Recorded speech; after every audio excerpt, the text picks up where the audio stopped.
Nega ko'plab o'qituvchilar yengil metodlardan foydalanishga qiynalishadi? Umuman olib qaraganda yangilikni olib kirish hamisha qiyin hisoblanadi. Men ham birinchi marta osh pishirganimda o'xshamagan.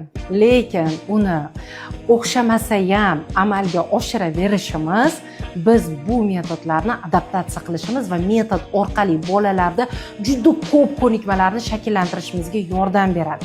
Shuning uchun birinchi marta olib kirganingizda o'xshamadimi? Bu o'xshamaydigan metod degani emas. Buni bir necha marotaba tajribadan o'tkazish kerak. Bu metoddan foydalanish uchun nafaqat o'qituvchi, balkim o'quvchi ham bunga tayyor bo'lish kerak. Birinchi marotaba bu metodingiz ko'p vaqt oladi. Bolalar dovdirashi mumkin. Nima qilish kerak? Hozir bu yerda qanaqa topshiriqni bajarish kerak degan savollar bo'lishi mumkin.